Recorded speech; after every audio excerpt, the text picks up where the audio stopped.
later once it's uploaded. It might work better. Sadly, I do not control the internet gods. Okay, right, so it is 11 o'clock and we will be starting. So, hello everyone. I can draw smiley faces to say hello. And welcome to today's seminar. Today's seminar, we will be learning about identifying and valuing models. So this is quite an interesting topic. This was actually a seminar that someone suggested. So this is a fan suggested seminar. And remember, you can always suggest seminars through our website. I know I need to update, but that's what I'm going to do straight after the seminar is I'm going to go through an update. And hopefully this will help whoever it was that suggested that and also help you guys to have a look at identifying and valuing your model horses. So why do we identify and value our model horses? Well, the first and most obvious reason is that if we're trying to sell a model horse, we might want to put a value on it so we know how much to sell it for. We don't want to undersell our model horses, so we don't want to sell something that's worth £100 for £20. We equally don't want to put a price on it that's too high because people just won't buy it. So it's really important when we're selling things that we know the value of what we're selling. It's also really, really important that we value items for insurance purposes. And if you did our record keeping seminar, you will have seen this spreadsheet. If we have a look in this spreadsheet here, you can see there is a column for values. And this is really, really important because in terms of our house insurance or any other insurance that we might have on our models, we need to know their value. And for this purpose, basically, we're giving how much would it cost to replace that item. So we could say this horse here, well, in theory, excuse me, cost £60 to replace. So it's really, really important that we know those values in terms of our record keeping. So we're going to go through today and we're going to have a look at some different models that we want to identify. If there is a particular type of model or a particular thing that you would like help in identifying, feel free to use the comment section to make a comment.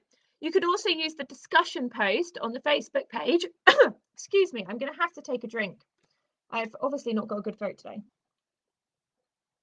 You can use the discussion post on the Facebook page to upload pictures if you've got a model that you're struggling to identify or to value.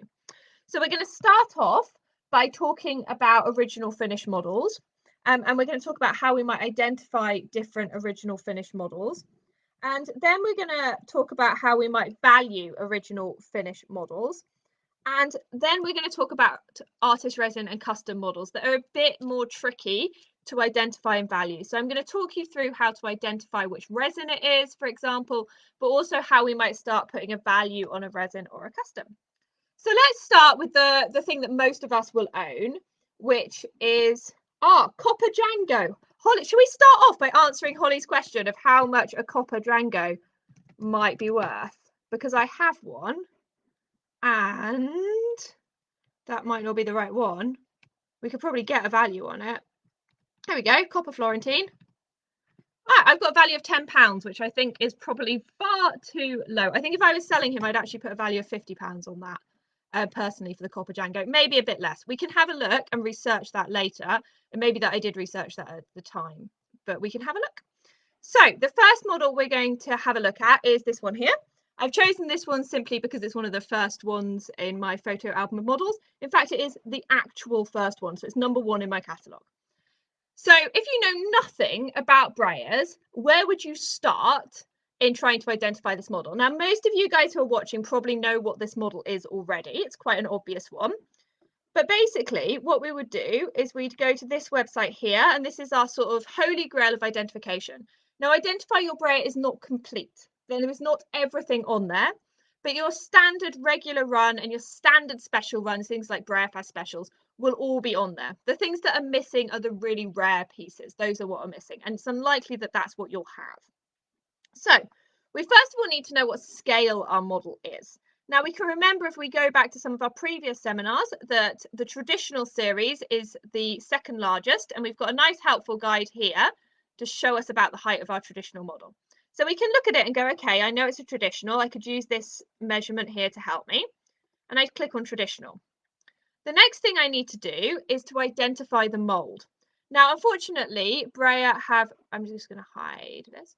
Breyer have produced lots and lots of different molds, so this can be a bit time consuming.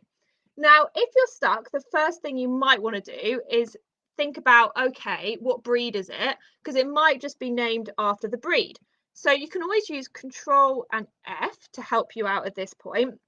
And I might go, well, it's an Arab, so why don't I try searching Arabian to start with to help me find the mold? So I can have a look at the ones that are called something to do with Arabian and see whether they're the same mold. Okay, so neither of these look like my mold. That one doesn't look like my mold either. Nope, none of these do. Nope, none of these. You can't really see that one, but she doesn't either. So that might be my starting point. And as you can see here, the final one on the list is named a trotting Arabian mare. Now, we would probably call this the weather girl. So if we were kind of using this website and we already knew it was a weather girl, we'd probably go Control F and weather girl, which is a really good thing to do, because if you didn't do that, you'd probably scroll down to here and go, where on earth is the weather girl mold? I can see warm bloods, I can see Welsh, but I can't see weather girl. And you need to remember that Breyer have renamed a lot of these molds. So we might refer to it after the first produced model, which would be the weather girl, but it is actually technically the trotting Arabian mare mold. So we'd click on that. And the next thing I need to do is I need to identify it. Well, really helpfully, there's a nice big picture here. Oh, look, that poor horse, that's a horrible rub, of my model, but that doesn't tell me what it is. So I'm going to scroll down and I'm going to look through all of the pictures. So I can see here, I'm like, oh, okay, let's go back and look at my horse. Yeah, mine's definitely Palomino. Now I need to just double check the markings match mine. So I can click on that to make that picture really, really big. And I can look again and I can go, okay, yeah, like slightly different photography, but I can see that that's my model. So this isn't a nice, easy one to identify. So that's going to give me some really basic information. It's going to give me the product number. It's going to give me the product name. It's going to tell me about the color, but I know what the color is because I can look at it. It's going to tell me the year produced, and then it's going to give me any other additional information. So in this case, the additional information is that it was part of the Weather Girl treasure hunt. But if there are a limited number made, it will also tell me how many have been produced. So that's a really quick and easy way to identify your Breyer models. Now, this can obviously be really time consuming when you're a new collector, because you might not know the names of these molds. I quite frequently forget the names of molds, or I think that it's the first one that's produced, and then I get all in a tangle. So it can be quite time consuming to do. But once you get used to it, it's actually quite quick. Now, the website does have a search function, although it's not brilliant. You can use that. So if you scroll down, it does have a search. So maybe I knew that the model was called Sunny. I could have a search, and actually it does, underneath all these adverts, bring it up as the first hit. But obviously there are lots and lots of other hits. And if you've got something as a more generic name, you might have a few more problems with that. But you can also use the product number. So if I knew, if my box said 1463, I can also use that, and that will again bring up that it's the Weather Girl Sunny. So that's a really good way, if you've got a bit of information, to having a search and trying to find it. So identifying your Breyers, because of this website, is time consuming, but it's pretty good because you've got this huge database here, and it's pretty easy to navigate through and flick through. But what if I want to identify a Peterstone? So I've got here a Peterstone. So maybe I've just gone out shopping and I've bought myself this very nice model. How am I going to identify him? Now, Peterstones are a lot more problematic. The reason Peterstones are problematic is because a lot of them are one-of-a-kind pieces. You've got design your horse models, and nowadays most of them are produced in one-of-a-kinds. But older ones like this, we usually can identify with a bit of work. So I would go to a website called the Stone Horse Ref. Now, this again is not complete. It can be very glitchy, but for older models, it can be really, really good. So I use the search function here. The first thing I need to do is I need to know what mold it is. Now, this can be quite difficult if you don't know anything about the molds, but thankfully, the Peterstones are named after the breed. So if I look down here, I've got a few different Arabs to choose from. Now, I know it's an Arab original mold, but if I wasn't sure, I would probably click on that one. I'd click apply, and then I'd just have a look at the first one and see if it looks like my model. So I click on that, and actually that one does, but it is actually technically the new mold. So if you look here, compare them, you see how this tail touches, this tail goes out. So it's a different mold. So I might go back and have a look at this original mold one. It's very slow. And have a look at just one of the standard models. Okay, so we can see a custom tail, but this is the mold. So it might be a bit more time consuming for you. The next thing I need to do is I need to apply more filters. So as you can see, there are a lot of Peterstone Arabs, which is very irritating. So I'm going to need to add a little bit more detail. You're going to see why I decided to choose this particular model to identify. So the first thing I'm going to do is search by colour. Now she is a Rabicano, which makes her a little bit easier because hopefully there won't have been loads produced. You might know the year produced. You might know some other information like the type of run of the artist, something like that. You might know the model name, but we're going to assume you're not. So we're going to apply that filter. And we can see we've got 3 pages of Rabicano Arabs. Now, I know the name of this model, and I don't want to be looking through thousands of pages, so we're going to cheat a little bit. But basically, what I would do in order to identify them is I would just open all of these page by page on a new tab and go through them. Now, this sounds really boring, and it is, and it's not the most convenient way of going through, but it will get you to where you want to be. Now I can sometimes exclude them. I know it's not a glossy. I could probably have excluded one of a kind because I know it's not a one of a kind. So then I just click through and I just get rid of the ones that I know it's not. So I know it's not that one. Tell it's not that one. It's not that one. Okay, that one looks a little bit similar, but it doesn't have the sort of striping. So no, it's not that one. Not that one. It's obviously not that one. It's not that one. Okay, again, a little bit similar, but it's got a different tail and it's glossy. So it's not that one. It's not that one. It's not that one. It's not that one. It's not that one. Aha! What have we here? So we can bring up one of the pictures. And again, we can do our comparison. Yep, they definitely look like each other. And we can see that it was produced in both matte and gloss. And we can find out a bit of information. So I know what mold it is, what colour. I can find the original cost, which is going to be really helpful when I'm valuing my Peterstones. Find the number produced. Well, I know that only 50 were matte, the year produced, and the artist that painted it.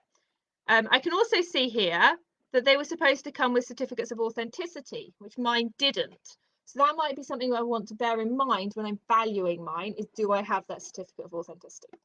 So I can close all the other tabs, and as simple as that, I have identified it. Now this is really, really time consuming if you've got something that's far more common. So imagine we had an Arab, but it was just, maybe it was just bay.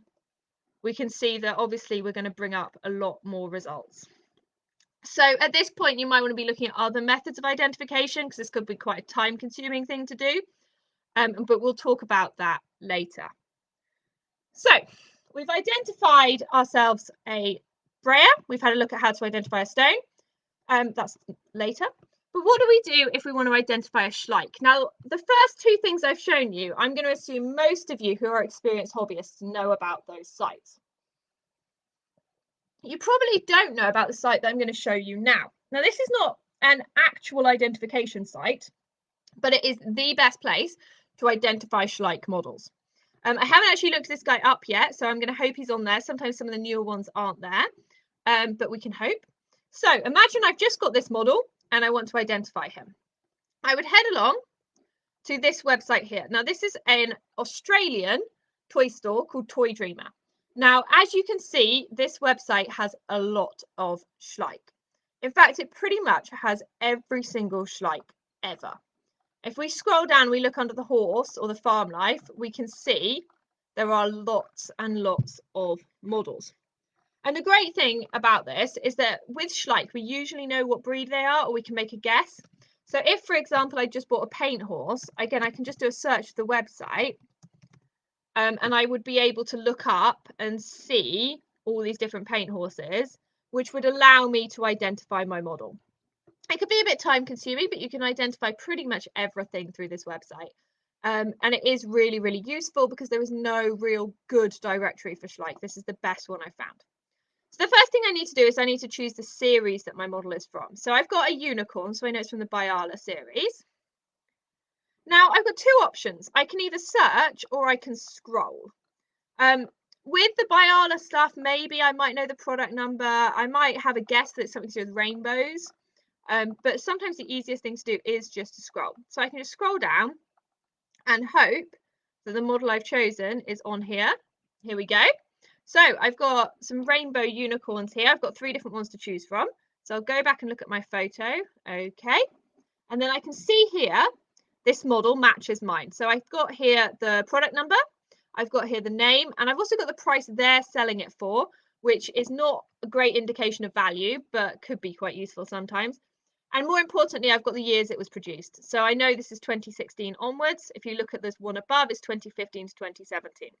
They've even got the really rare ones on here. So stuff like the magazine ones and stuff like the ones that were produced for particular events, which is really, really helpful if you're trying to ID models. So that can be really, really useful. So from that, I can find out the year it's produced and the model number. So it's as simple as that. So you can identify your Schleich pretty easily. So I'm going to show you now some other websites that you might find useful for different types of models. So Identify Your Breyer, the woman who runs it, runs 2 other sites as well. The first is Identify Your Hagen Reneke. This is really good for identifying Hagen Renekes. You can see that I've been using it because these are all clicked out. So again, you need to know the size first, but it works in exactly the same way as Identify Your Breyer. It has the molds, and when you click on the molds, so say I've got a Morgan Stallion, it will show you the different runs that it was produced in, the different colors. It'll tell you model numbers if relevant, the color it was produced in, and the years it was produced. So it's really, really useful for identifying your models, but it is lacking quite a lot of photographs. And it is lacking some of the more modern stuff. So I know, for example, that this model was produced more recently as like a speciality event model. So that is missing. So some of the stuff is missing. It's not as good as Identify Your Breyer, but it can be really, really helpful if you have got a Hagen Reneke. She also runs Identify Your Collector. This is a pretty comprehensive database of collectors, is the best one out there. So it's sorted by the type. So collectors, just like Schleich, are sorted by like horse life, cats and dogs, farm life, stuff like that. So I'm going to assume that we're going to be identifying a horse. They've got the minis at the top there, but then we've got the standard horses here, and it's got the more modern ones and the more historical ones. So you can see all the different molds. So if I click on this one, for example, that will show me that. Now, the interesting thing here is that she's just lumped them all a bit together. So the Baroque Stallion is the same mold as the Frisian Stallion.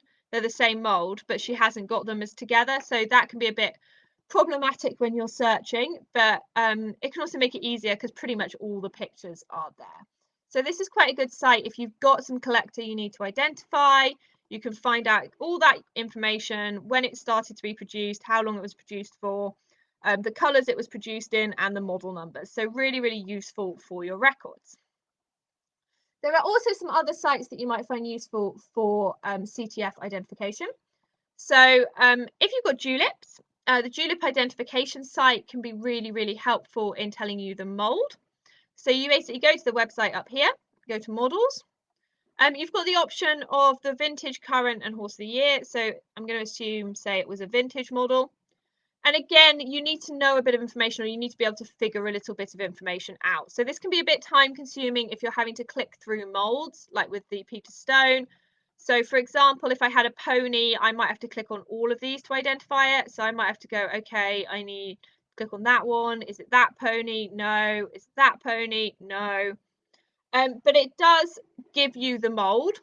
It usually also has things like catalogue originals in here that are detailed, which is quite helpful.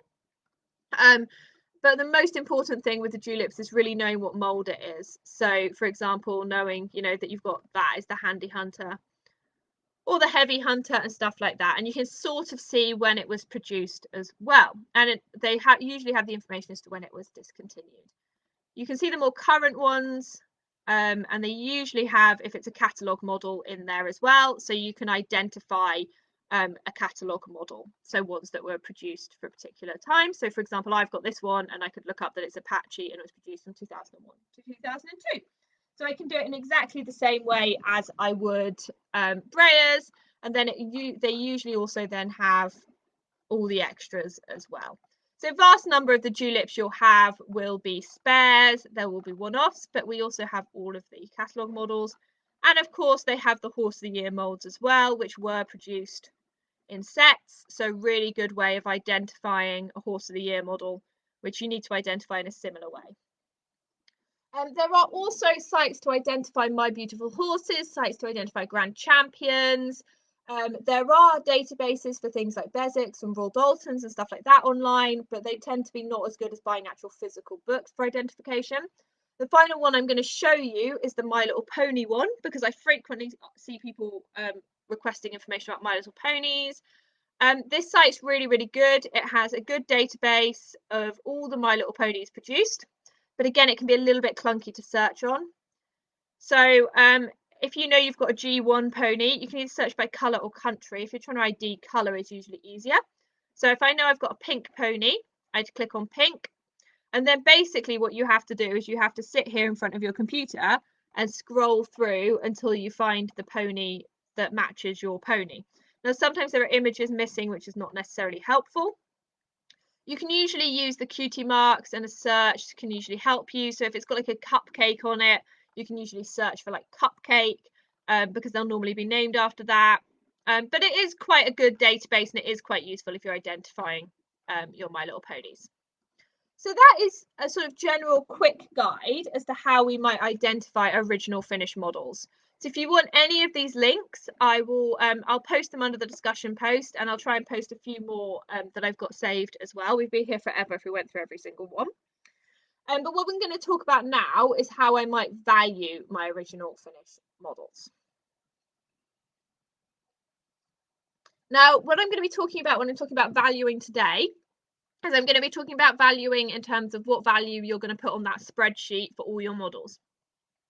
It's worth noting that when we're valuing to sell, it might depend on where we're selling a model. So if I go to a live show and I've got a sort of 2003, 2004, 2005 Schleich for sale, I'm probably only going to get a few pounds for it. If I put it on Instagram, I can get 10, 20, maybe even more than that. So the place where you sell a model really can impact how much it's worth. It's also worth noting that stuff can have a value and not sell, and sometimes you might need to hold out to get that value. Really good example is recently on eBay there was a Breyer set I really wanted, probably a value of about £100, but kept not meeting its reserve. Kept every week it would sell for about £50 or about £30. Eventually it hit its reserve and went for about £80, which is probably closer to its true value. This becomes problematic because arguably things are worth what someone will pay for them, but you know, it does depend on the market fluctuates, it does depend where you're selling, who you're selling to. Lots of different factors will influence the value of a model. So we're going to talk about the easiest way to value original finished models, which is to use a selling site like eBay. So I use American eBay for identifying things like Breyers and looking at values. The reason I use American eBay is just because there's a lot more models going through it, so I'm more likely to find the model I want. So if we go back to our weather girl here, Sunny, if I wanted to find out how much she was worth, I would start by simply putting in the search function, Breyer Sunny. Now, this is all the listings for ones that are currently for sale. So you can see lots of my model for sale, several other very nice models as well. But I don't want ones that are currently for sale. I want to know what they've sold for, because their value is what someone has paid for it, not what someone has listed it for. So if you go down to the left-hand side over here, you can see this little button here that says completed items. You can also look at sold items. I always use completed because I think it's interesting if like none have sold. So you click on that and it will filter everything that's ended. So here you can start to look at how much they're selling for in dollars. So bear in mind the American market and the British market are different. I'd say this probably has a slightly higher value in the UK, but some items might have a lower value in the UK. And I can sort of make an estimate that really they're selling for about $50 each. This one is sold for a bit higher, but maybe she's in really, really nice condition. So you're going to need to start thinking about your condition as well. So you're going to need to look over your model and look at the ones that have sold and maybe either add or subtract value. If yours is like really beautiful condition, top LSQ, it's going to be worth more than one that's got rubs. So you need to actually look at some of the listings and make a guesstimate. But I would say $50 as a value on this model would be perfectly reasonable. So just for interest, let's have a look at how much I've actually got her value listed as. So I've got her value listed as £30. If we were using those listings today, we'd probably up that to about £40, £45. If I was through Chestnut Ridge selling one, I'd probably put it up for £50. So that's the other thing, is you've got to think, okay, you know, if I was selling it, what would I sell it for? So maybe that value has gone up since I catalogued her. And so sometimes you do have to go back and recheck your values. If my house burnt down today and I needed to replace this model, I'm probably not going to get her for £30. So her value needs to be a bit higher because I need to replace it for a bit more. So you do have to sometimes go back through. So that is the easiest way to value a model. When it comes to Peterstones, it's a bit harder, but you sometimes might get lucky and find one. So no, there's none under completed and there's none under currently selling. So it becomes a little bit trickier when we're valuing things where they aren't for sale. You can check model horse sales pages. That's a good place to look. You can also check through Facebook listings and see if any have been sold. But your first starting point, if you haven't got a value of a sold one to go on, is to look at how much you paid for it. So that Peterstone we saw had a price of $125. So to start with, someone paid $125. Now the question is that price going to have gone up or is it going to have gone down? Now I didn't pay $125 for mine, I paid about $50 for mine. So that price is probably going to have gone down. We could look at similar things that are selling. So we could have a search on eBay just for like Peterstone Arab and see how much these sort of standard body, no modification Arabs are actually selling for. We could ask for offers, or we could ask people for help in valuing it. That's quite a good way of thinking about a value. But our starting point really needs to be actually, what did I pay? So it's really important, if you're not already, to keep a record of how much you're paying. It's really easy to sometimes not put that into your records, but it's really, really important you do that, because that original price is going to be your best starting point for pricing things that are really, really rare. Now, when it comes to things that you didn't pay for, it's going to get a lot more complicated. And this is where experience is going to be your best friend. So if you have maybe won a Brefest prize model, for example, you know, maybe you bought an auction model. Are the auction models worth what you paid for them? That's an interesting point. Is the prize model that sold for $9,500 last weekend, is that what it's worth, or is it just that one went for a bit high? I would say that seems like quite a lot, but you never know. So you need to make a judgment. And if you're not very experienced with the market, your best bet is at that point to ask people for help and advice in valuing your model. And there's no reason why you can't do that, and ask people, you know, if you were going to buy this, if you were going to replace it, how much would you pay for it? So that can be a really, really good starting point. If you're trying to sell it, you can open for offers. It can be a really good way of getting a value as well. So there are different ways that you can do it for original finish. But for most original finish models, your starting point is going to be looking at completed listings on eBay. How much are they actually selling for? Okay, so what happens if I need to value or identify a custom or a resin? Now, this is where things get a lot more complicated. So imagine I've just bought, where is he? This little guy here. This is an artist resin. No signature, so that can be a bit annoying. But let's start with identifying the base resin. Let's start with that as our records before we move on to how we might identify the artist. So the first thing I'm going to do is I'm going to head along to the equine resin directory. And this is a really good database of different resin model horses. It includes some commercial produced models, and it also includes all your artist resins. Now you can browse the gallery of finished horses here, but if you're trying to identify a resin, you want to really narrow your search. Use this option here, search for resins.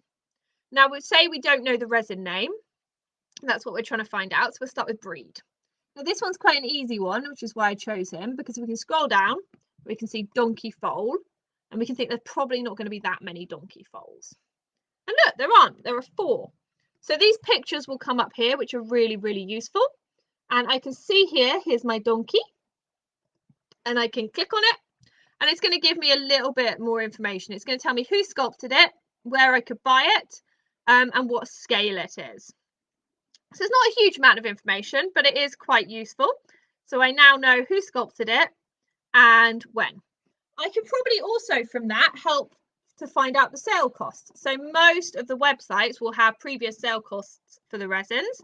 So we could have a look on Horsing Around. I don't know if he's still available, but he might be. I think he probably is. It's an open edition. Oh, there's so many. There we go. So we know that the resin cost about sort of £13–14 originally once you've included that VAT price. So that's quite helpful in helping us put a value on it. Now we need to identify the artist, and this is where things become a little bit more complicated. Now there are some odd databases of signatures, but I haven't found one yet that is actually very helpful. A really, really good database of signatures would be really, really helpful in this hobby. And maybe that's someone who wants to take on that as a project, do it as a website, have photographs of the signatures and links to websites of the artists and stuff like that would be really helpful. The first place to start is the person you bought it off. So actually the person I bought this off was the person who painted it. So I know who painted it from that in that regard. Some artists might have a really, really distinctive style. So Deb Brown, for example, is really, really distinctive. You can normally tell her customs. Artists like Kim Bird, I think, is quite distinctive as well. So a lot of artists have quite a distinctive style. Lots of artists also have galleries of everything they've painted, which can be really, really helpful. But if you've got a signature, that's going to be your starting point. So you can go onto Facebook and just ask, just say, look, I've got this resin or I've got this custom and this is what the signature says, or I can't read the signature. Can anyone help me identify who this was? And normally people will be really, really helpful and immediately identify it for you. So I think social media is really, really good and really useful that we have that as a tool for identifying. So that is the best way to identify. You need to identify 2 things, and the same with customs. You need to identify the mold and you need to identify the paintwork. With customs, you might also need to identify the sculptor if the 2 are different. So with molds, if it was a brayer, you would literally say I had a custom classic. You just flick through the pictures and just scroll and just go, okay, right, I realised that it's the Pegasus mold, or I realise it's a quarter horse foal. It's a bit time consuming, but that's the easiest way to do it. So what do we do if we need to value one of these little guys? Now, again, your starting point is going to be how much you paid for it. That is probably going to be your value. It becomes more problematic when you painted it yourself. Yes, Marion, I will post the links to the collector and Schleich. I'll do it once the seminar's over. I'll post all the links. So if I painted something myself, the first thing I'm going to look at is how much I paid for the body.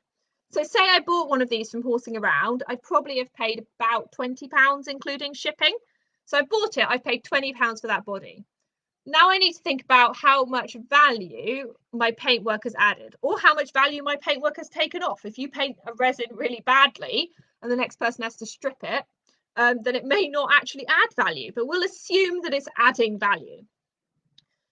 This is really, really tricky. You can have a look at how much other artists are selling their work for and compare it. You could ask for offers, all those kind of things. But generally speaking, you have to just sort of develop a feel for how much it would have as a value.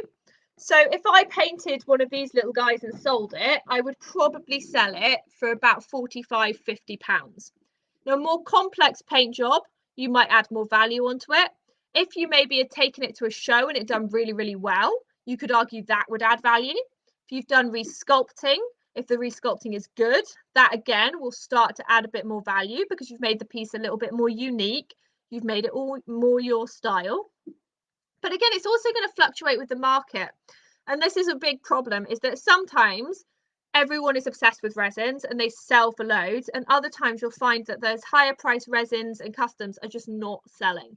And the market does fluctuate, and that can be really, really hard in valuing it. The problem when we're valuing in terms of replacement is that a lot of our customs and resins, we're not going to be replacing like for like. We're just going to get a cash sum because they're not replaceable. If we've got something like a Deb Brown custom, we probably can replace it like for like. So if I had a Deb Brown custom Weather Girl in Bay, for example, or mine that's in Bay Blanket, and it, you know, I had a house fire, I could probably actually contact Deb Brown and say, I've had a house fire, here's the body, can you repaint it? And from that I can get quite a good value. So for example, the resin I just had painted by Deb Brown, I've got a price that I paid for the resin and I've got a price that I paid for the paint job, and the easiest way to work out a value would be to just add those two numbers up. I probably would actually deduct a little bit from that. If I was going to say his value is probably a little bit less than that. But if I wanted to replace him, that's how much it would cost me. So, you know, arguably that is his value.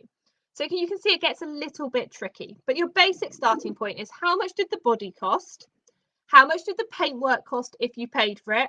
Or how much would you charge for the paintwork? Add those two up and see what number it gives you, and then either subtract or add depending on whether you think that it's got a bit more value or it's got a little less value. But that is your starting point. So if we have a look here, we can probably have a look at the value that I put on this little guy, or we could not because nothing is in order. It's not helpful at all, is it? Computer. No. So if we have a look, I've got sunflower here, and I've put a value of £30, but you can see I only paid £5. But the person who sold it to me massively undersold it, I think, and she didn't want me to pay for it, and I should have paid her more, and I feel really guilty about it. So sorry if you're watching, Laura, should have paid you more for the horse. But you can see here most of my resin prices, I'm putting quite a blanket price. You can see, for example, this one here, I paid 125, and I've gone, well, the value is 125. You know, I can usually estimate. With these ones here, I put their blank value in, so I pay £40 for the resin, I've painted it, so I'm saying my paintwork has added £35.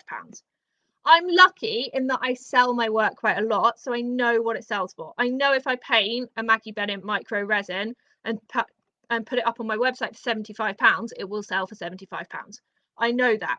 I know pretty much how much most brayers will sell for because I'm selling them all the time when I'm buying them. So I've got a good idea of value. It's only with the rarer things that I start to have to go, okay, let's have a look at the value. Most stuff you can sort of put, say, for example, Schleich, you can say values of £3-4. Same with stablemates. Most regular unstable mates, £3 is a perfectly reasonable value. You'll replace most regular unstable mates for £3 quite easily. So that's quite a good way of finding out your values. So we've had a look at how we can use the internet to help us identify our models and how to put a value on them. So the final thing I'm going to say is there are two other ways that can help you identify and value your models. The first way is to use Facebook or social media for help. Now, there is a problem with this, is that you will get a lot of people who don't know what they're talking about. There was a recent thread on British Model Horse Collectors bemoaning how much a red rum was selling for. Now, I can tell you that red rums on eBay do go for £80-90 quite a lot of the time. That's not an uncommon amount for them to go for. Again, if you're selling to America, you can get a lot more for a red rum. I sold a red rum to America for £100. And I think there's still one on my website. There's a body that I'm not, you know, I'm not going to get that much for at all. Equally, Strikey, for example, I've sold several to the States for £50-60 each. I wouldn't get that in the UK. So you've got to know your market when you're selling a little bit. And you've also got to accept that not everyone knows what they're talking about. And the values you get will fluctuate depending on whether you're buying or selling in the States or in the UK. The second place you can look is printed guides. Now, there are brayer collectors guides, but there hasn't been one in a very, very long time, as you all know. They do have values in those, so that can be quite useful. There are lots of collectors guides for things like Basics, lots with values in. There are ones for Hagen Renekers, there are ones for Royal Dalton. Most of your commercial China and resin brands have a collector's guide. You can get most of those online. Some of them you can get free to access, or you can buy Kindle access really, really cheaply. Others you've got to pay a little bit more for. You might also be able to get them secondhand. Places like eBay, you can normally get secondhand ones. And if they're a little bit out of date, it doesn't necessarily matter because you can sort of recheck your values again using eBay. Things like basics are quite easy to value because you can use online auction sites to help you, and you can use eBay to help you as well. So, do we have any questions to end? If you have any questions, please post them in the little question box at the side of your screen or at the bottom of your screen.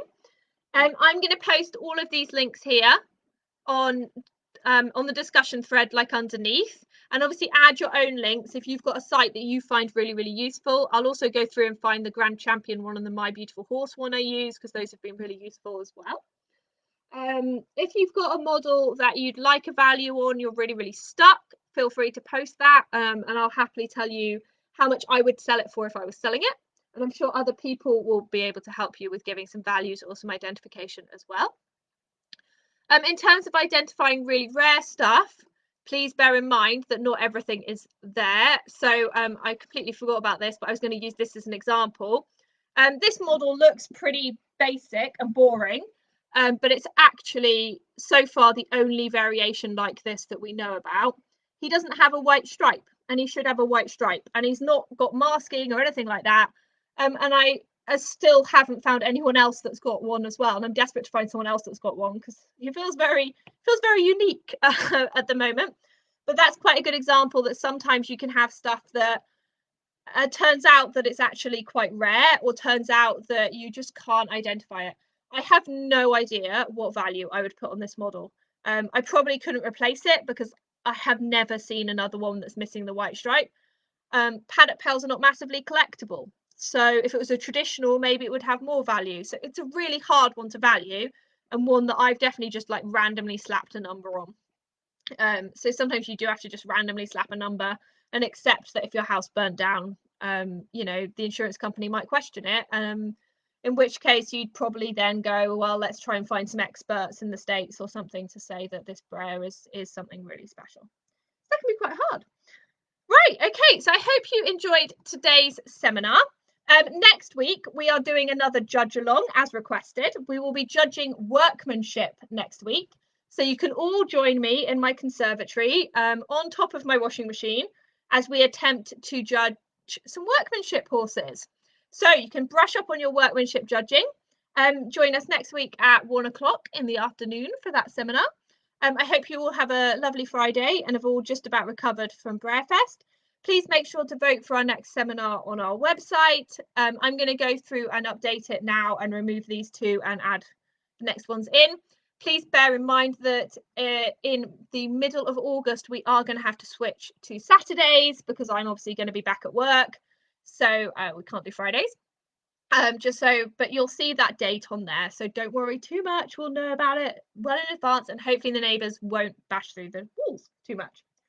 Okay, brilliant. Thank you very much. I will say goodbye in the time-honoured fashion. Oh, I closed paint. I was going to write goodbye to you, but I can't. Bye-bye. Waving my mouse.